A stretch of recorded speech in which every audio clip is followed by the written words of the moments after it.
कुछ लोग होते हैं वो स्मोकिंग करते हैं। स्मोकिंग हमारे जो ना कि हमारे बाकी हेल्थ के लिए बहुत ही नुकसानदेह होती है, साथ साथ हमारे हेयरिंग को भी वो डैमेज कर सकती है। Get a chance to win a mobile phone. कैसे? मरहम के यूट्यूब चैनल को सब्सक्राइब करें, बेल के आइकन को प्रेस करें और 2 मिलियन सब्सक्राइबर्स तक पहुंचने में हमारा साथ दें। तो अभी तक सब्सक्राइब नहीं किया? जाओ यार सब्सक्राइब करो।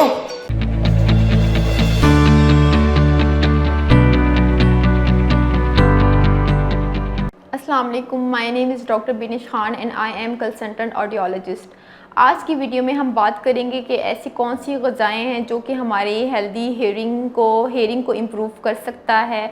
हम अपने लाइफस्टाइल को कैसे मेंटेन कर सकते हैं जो कि हमारी हेयरिंग की हिफाजत भी कर सकता है और एज के साथ साथ हम एक्टिव भी रह सकते हैं, एक्टिवली सुन भी सकते हैं। जैसे कि हम अपने लाइफस्टाइल को इम्प्रूव करने के लिए बहुत सारी एक्टिविटीज़ करते हैं, इस तरह अपनी हेयरिंग को इम्प्रूव करने के लिए भी हमें एक्टिविटीज़ करनी चाहिए। लाइक एक्सरसाइज जो है बहुत ज़रूरी होता है। डाइट को कैसे हम कर सकते हैं। डाइट में जो कुछ मिनरल्स होते हैं, विटामिन्स होती हैं जिसका इस्तेमाल हमारी हेयरिंग को इम्प्रूव कर सकता है। कुछ मिनरल्स हैं जैसे कि जिंक, मैग्नीशियम, ये फॉलिक एसिड, इसका अगर हम डाइट में इस्तेमाल करेंगे तो हमारी हेयरिंग वो इम्प्रूव हो सकती है। साथ साथ हम अपने जो है फ्रूट्स का और वेजिटेबल्स का इस्तेमाल ज़्यादा करेंगे तो ये भी हमारी हेल्दी हेयरिंग के लिए बहुत इम्पॉर्टेंट है।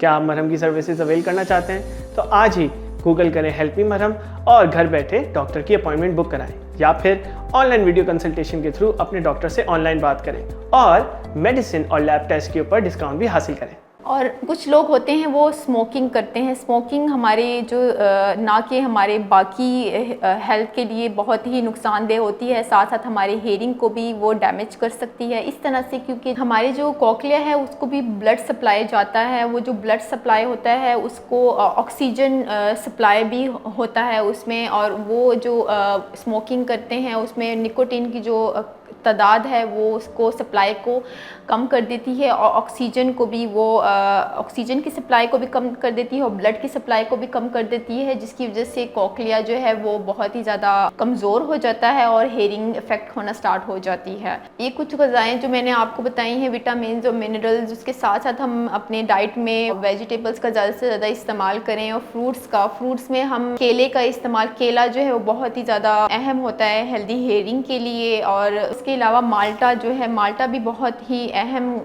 जो है फ्रूट है, हमारी हेयरिंग को इम्प्रूव कर सकता है। ये जो आजकल जो है आगे बहुत ज़्यादा सर्दियाँ आने वाली हैं, इसके जो ड्राई फ्रूट्स का इस्तेमाल, जो नट्स होते हैं, आलमंड्स, नट्स और ये कुछ ड्राई फ्रूट्स हैं, उससे हम जो है उसका ज़्यादा से ज़्यादा इस्तेमाल करेंगे तो वो भी हमारी हेयरिंग को इम्प्रूव कर सकता है। और हम अपने हेयरिंग को जो है हैड से अपने कानों को बचा सकते हैं। और साथ में जब बहुत ज़्यादा सर्दी होती है तो वो हम बहुत ज़्यादा जो हवा होती है, ठंडी हवा हमारे कान को जो है डैमेज कर सकती है, तो हम हैड का इस्तेमाल और एयर प्लग्स का इस्तेमाल करेंगे तो वो हमारे हेयरिंग को हम बेटर कर सकते हैं और हम अपने कानों की हिफाजत कर सकते हैं। अगर आपको लगता है कि आपके हेयरिंग में मसला आ रहा है, आपको सुनने समझने में मसला आ रहा है, आपके कान में बहुत ज़्यादा दर्द होती है और ब्लॉकेज फील होती है, तो आप मुझसे मरहम के थ्रू कंसल्टेशन बुक करवा सकते हैं और मेरे क्लिनिक भी फिज़िकल अपॉइंटमेंट बुक करवा सकते हैं। Thank you.